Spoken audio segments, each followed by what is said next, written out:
ओंकार सीटी बजाते हुए घर में दाखिल हुआ ही था कि बरामदे में बैठे हरीश को देखकर एकदम सकपका गया।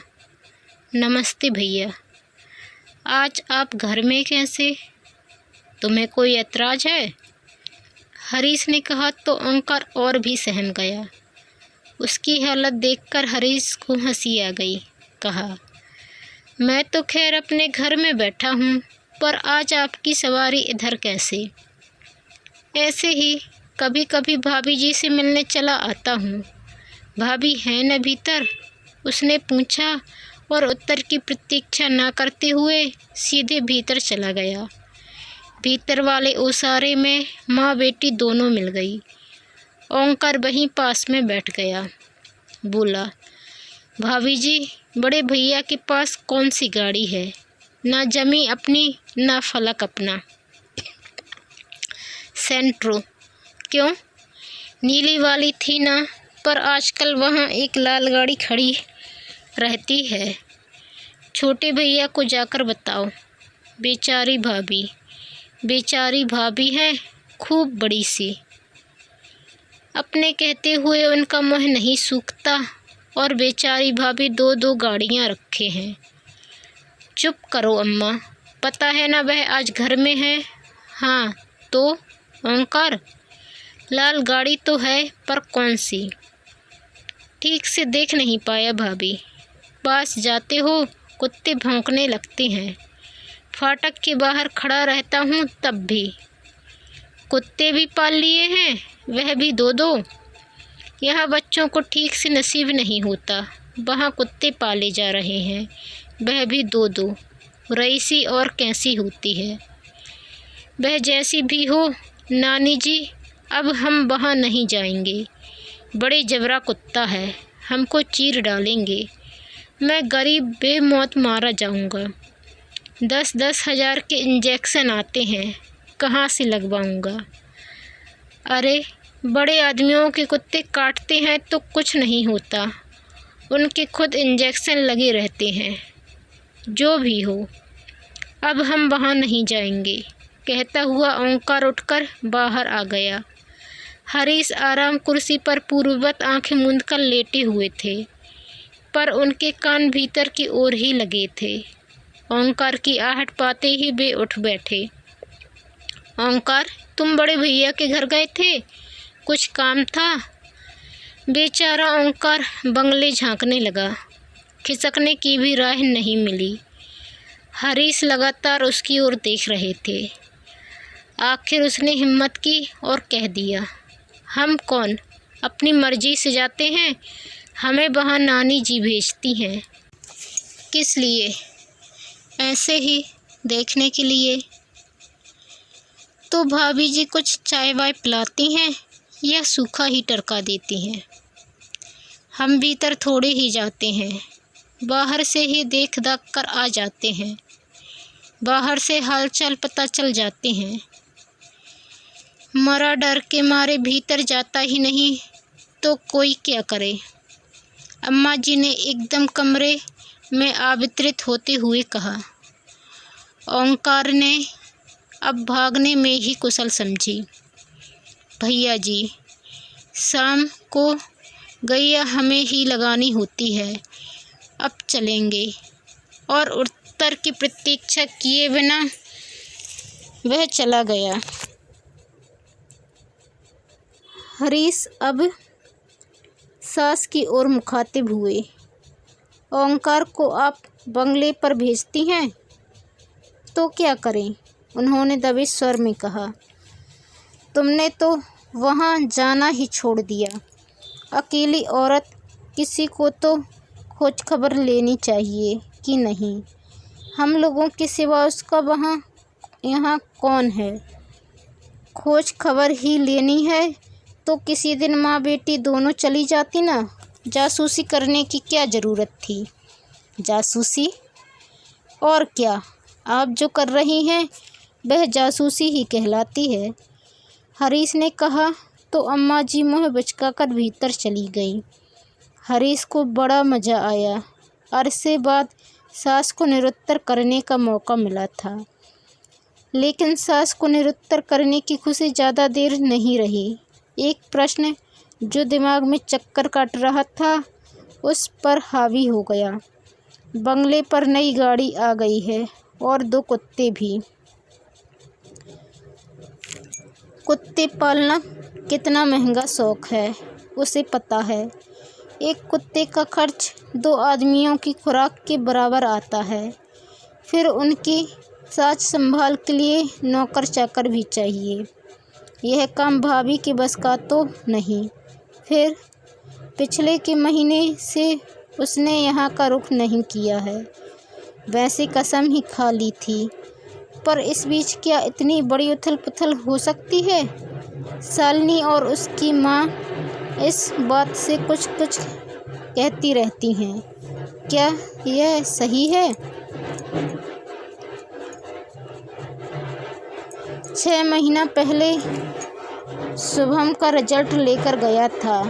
सोचा था कि कहूँगा कि पैसे की बहुत ज़रूरत है, शुभम इंजीनियर बने, बहुत मन है। अब उनका सपना आप ही को पूरा करना है। घर में खूब अच्छी रिहर्सल करके गया था, पर वहाँ माहौल ऐसा बिगड़ा कि कुछ कहना संभव ही ना हुआ।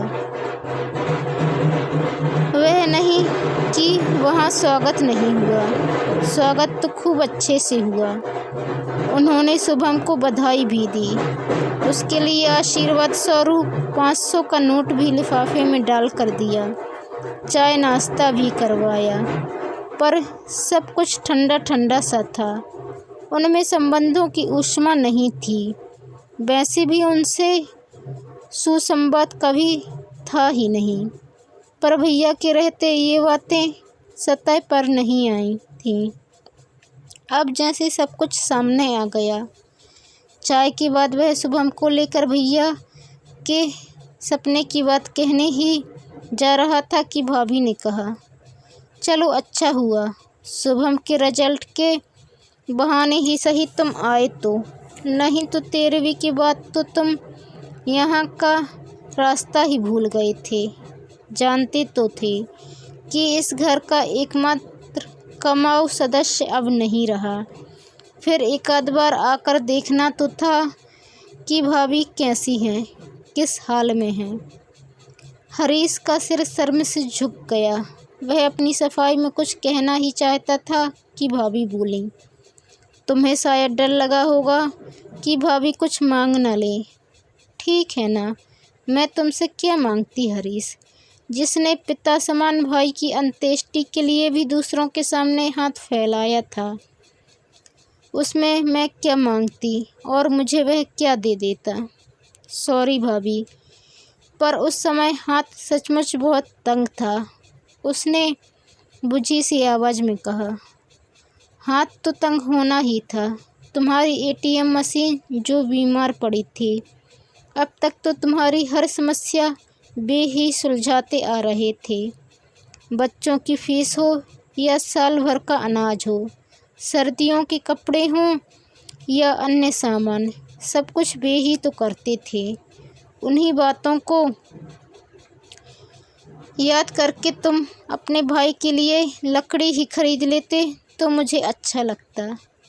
दोस्तों से उधारी की बात तुमने मुझसे बाद में कही, इससे अच्छा था मुझसे ही मांग लेती। बाहर वालों के सामने उस राजा आदमी की बेइज्जती तो ना होती। इस कड़वे प्रसंग के बाद शुभम के लिए कुछ कहने का सवाल ही नहीं था। अब यह देहरी कभी न चढ़ने का प्रण करके वह बाहर चला आया। बाद में पछतावा भी हुआ कि वह 500 रुपये का लिफाफा वहीं क्यों नहीं फेंक दिया। वैसे भी भाभी के लिए मन में पहले दिन से ही एक पूर्वाग्रह था। समझ लिया था कि वे उन लोगों का सुख चैन छीनने आई हैं। भैया के आश्रय में जो एक आश्वस्ति थी, संभावनाएं थीं, वह एकदम धूमिल होती दिखाई दी। इस घर में आने से पहले ही वे खलनायिका बन गई थीं। पहली वाली भाभी जब 2 साल की लंबी बीमारी झेलकर भगवान को प्यारी हो गई, तो भैया एकदम टूट से गए थे। साल भर तक एकदम गुमसुम थे, वीतराग बने रहे। फिर इस अवसाद से उबरने के लिए उन्होंने अपने आप को काम में झोंक दिया, दुगने जोश से। साल भर में ही घर की काया पलट हो गई। हर तरफ जैसे सोना बरसने लगा। हरीश ने ठाठ से अपनी पढ़ाई पूरी की। धूमधाम से उसकी शादी हुई। माँ का मरण त्योहार भी शान से मनाया गया। बच्चों के जन्मोत्सव पड़ोसियों की ईर्ष्या का कारण बने। फिर सुना कि भैया शहर के बाहर एक बंगला खरीद रहे हैं, तो घर भर में एक खुशी की लहर दौड़ गई। सब लोग बंगले में रहने के सपने देखने लगे। पुश्तैनी घर बड़ा था, पर था तो पुराना ही। उसकी मरम्मत पर, सजावट पर काफ़ी कुछ खर्च किया जाता रहा, पर वह अपना पुरानापन नहीं छोड़ पाया था। गृह प्रवेश की तैयारियां चल ही रही थीं कि भैया ने एक बार सबको चौंका दिया। बताया कि वे नई पत्नी के साथ गृह प्रवेश करेंगे। पुश्तैनी मकान उन्होंने अपने अंतःकरण से हरीश के नाम कर दिया, पर उनकी इस दरियादली से न हरीश खुश हुआ, न उनका परिवार। इसका आशय यह था कि उन लोगों को पुराने घर में नहीं रहना था। सारे सपने धराशायी हो गए थे। आने वाले के प्रति मन कड़वाहट से भर गया था, क्योंकि उन्होंने सबका हक छीनकर जघन अपराध किया था। शाम को घूमने के बहाने वह घर से निकल गया और सीधा बंगले पर पहुंच गया। बंगले के सामने उसने स्कूटर रोकी ही थी कि कुत्तों ने सम्मिलित स्वर में भौंकना शुरू कर दिया। उसे कुछ समझ नहीं आ रहा था। वे शायद बंगले की जाली से बंधे हुए थे। भीतर जाना कितना निरापद है, यह वह सोच ही रहा था कि उसके कंधे पर किसी का हाथ पड़ा। इतनी ठंड में भी उसे पसीना छूट गया। पीछे मुड़कर देखा तो हाथ रखने वाला पुरुष भी उतना ही बलिष्ठ था। पूछने लगा, हेलो मिस्टर, किसी के घर में ताक झांक करते शर्म नहीं आती? ये किसी और का घर नहीं है, मेरे भाई का घर है। उसने हिम्मत बटोरते हुए कहा। कौन भाई? उसने अपने भाई का नाम बताया। वे तो अब नहीं रहे। हाँ, पर भाभी तो रहती हैं। अब भाभी भी यहाँ नहीं रहती। ये बंगला मैंने खरीद लिया है। क्या? हाँ, सवेरे उजाले में आना, पेपर दिखा दूँगा। उन्होंने दबंग आवाज़ में कहा। लुटा पिटा सा हरीश अपनी जान बचाकर चला आया। बाद में उसे ध्यान आया कि उसने भाभी के बारे में तो पूछा ही नहीं कि वे कहाँ गईं, पर अचानक पकड़े जाने के कारण उसकी सिट्टी पिट्टी गुम हो गई थी। पर उसे होश ही न था। रात भर उसे नींद नहीं आई। शालिनी से बात करना चाहता था, पर जानता था कि अम्मा हरदम कान यहीं लगाए रहती हैं। अम्मा जी की निरंतर उपस्थिति उसे पहली बार खली। इकलौती लड़की से विवाह करते समय उसे केवल प्रॉपर्टी का ध्यान था। यह नहीं याद था कि अम्मा जी भी जीवन भर उसके साथ ही रहेंगी।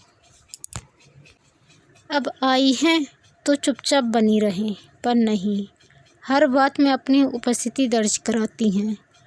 भैया तो उन्हें ललिता पवार कहते थे। शायद इन्हीं के आने से भैया को अपनी दूसरी शादी की जल्दी पड़ी थी। उनकी दूसरी शादी होने पर वक्र दृष्टि सबसे ज़्यादा मेरी सासू माँ की ही थी। 2 बार भाभी माँ की गोद भरी, पर सफल न हुई। और शालिनी ने इसका श्रेय अपनी माँ को दिया था।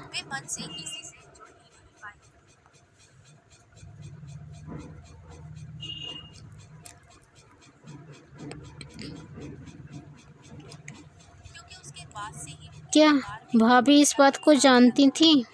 लेकिन हाँ, इन बात के भाभी के मन में कटुपन सा आ गया था। वे फिर किसी से जुड़ नहीं पाईं।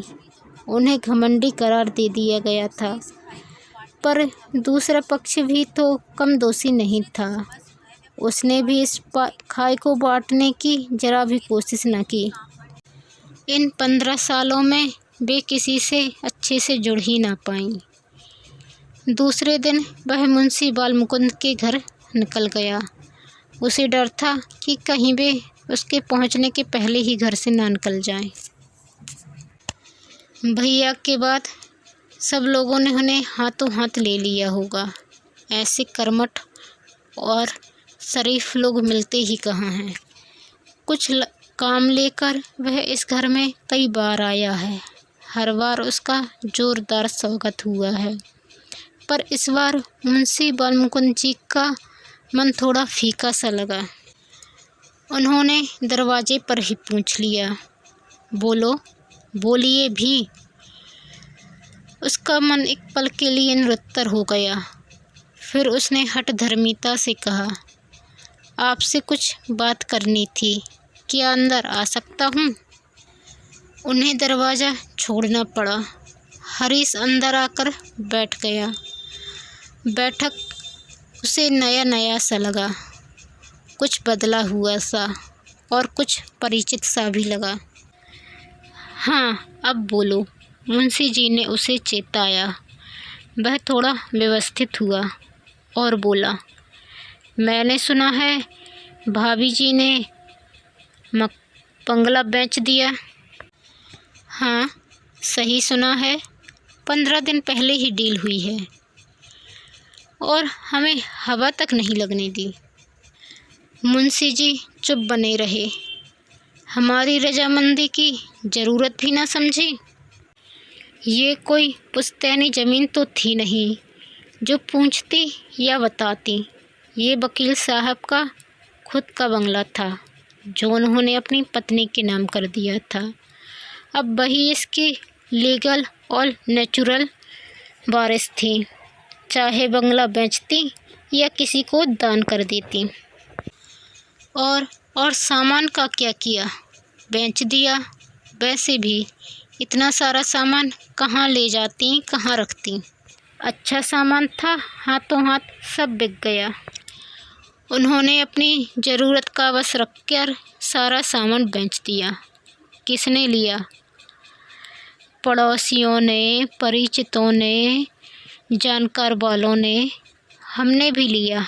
ये सोफ़ा, गोदरेज और पलंग। इसलिए हरीश को यहाँ कुछ पहचाना पहचाना सा लग रहा था। हमसे भी तो पूछ सकते थे, उसने तड़प कर कहा।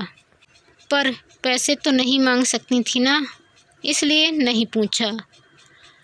तुम्हें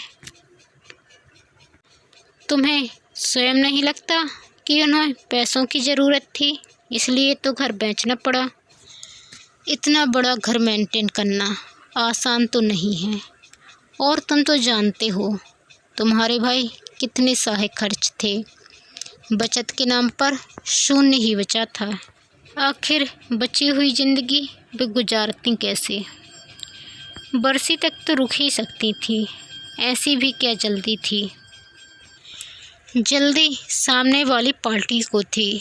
उनके ज्योतिषी ने मुहूर्त निकाल दिया था और जब जाना ही था तो आज क्या कल क्या। अब भाभी कहाँ है? अपने भैया के पास। कल आना, उनसे पूछने के बाद ही उनका पता बताऊंगा। मतलब भैया के जाने के बाद भी यह आदमी अपना ईमान बनाए हुए है। उसे याद आया, एक बार भाभी ताना मारते हुए कह तो रही थी, तुमसे अच्छे तो वह मुंशी जी हैं। अब कोई काम नहीं, फिर भी 2-4 दिन में आकर हालचाल पूछ तो जाते हैं। उसे विश्वास तो नहीं था, पर दूसरे ही दिन मुंशी जी ने फ़ोन कर उसे पता दे दिया था। नासिक के पास का कोई पता था। ऑफिस का टूर का बहाना कर वह घर से निकल गया था। घर पर सच्ची बात बताने की उसे हिम्मत ही न थी, क्योंकि बताते ही एक विस्फोट सा हो जाता। जो कुछ भी हुआ उसमें 100% उसका दोष बताया जाता, उसकी आक्रामकता को कोसा जाता। मुंशी जी द्वारा बताए पते को ढूंढने में कोई खास परेशानी नहीं हुई। शहर के बाहर 2 कंपाउंड में घरों की कतार थी। घर के बाहर गेट पर नाम लिखा था विश्रांति। घर का नंबर था ही, इसलिए उसे घर जल्दी ही मिल गया। 1 रूम किचन का वह छोटा सा घर था। इतने सालों बंगले में रहने के बाद भाभी यहाँ इस छोटे से घर में कैसे गुजारा करती होंगी, उसने मन में सोचा। पर भाभी ने बड़े ही निश्चिंत मन से उसका स्वागत किया था। वे उनके सारे ताने उल्हाने इसमें छुप गए थे। जब उसने कहा कि आप इतने से घर में गुजारा कैसे कर लेती हैं, तो भाभी ने पूर्ववत हंसते हुए कहा, हरीश, हर किसी को थोड़ी सी जगह की ही ज़रूरत होती है। हम बेवजह ही फैलारा कर लेते हैं, फिर अपने से ज़्यादा उस कबाड़ की साथ संभाल में लग जाते हैं। भाभी की तो भाषा ही बदल गई। फिर उसने अपने मन का कांटा निकाल ही लिया। बोला, आपने घर बेच दिया? कम से कम भैया की बरसी तो उस घर में होने ही देती। भाभी बोली, अब क्या फ़र्क पड़ता है, बरसी कहाँ हो रही है। वैसे भी जो करना है तुम्ही को करना है, तो बरसी बाप दादाओं के घर में ही हो जाने दो। आप आओगी तो मेरा कोई रोल है ही नहीं। मैंने उनके नाम से एक अनाथालय में पैसे जमा कर दिए हैं। हर साल उनकी तिथि पर अनाथ लोगों को अपनी तरफ से भोजन मिलेगा। तुम भी जब तक बन सके श्राद्ध करते रहना, और फिर गया जी जाकर पिंडदान कराना। उसके बाद कुछ करना नहीं पड़ता। भाभी ने चाय बनाई, नाश्ता करवाया। घर छोटा था, पर भाभी का स्वभाव ज्यों का त्यों। वह बोली, तुम आए तो अच्छा लगा, आते रहना। जब वह जाने लगा तो उन्होंने कहा, यह छोटा सा घर मैंने तुम्हारे भाई के पैसों से ही खरीदा है। मरने पर तुम्हारे ही नाम कर जाऊंगी। जब लगे कि बच्चों से नहीं बन रही है तो तुम और शालिनी यहाँ आकर रहना। वह बोला, भाभी बद्दुआ दे रही हो? भाभी ने कहा, नहीं, आशीर्वाद दे रही हूँ।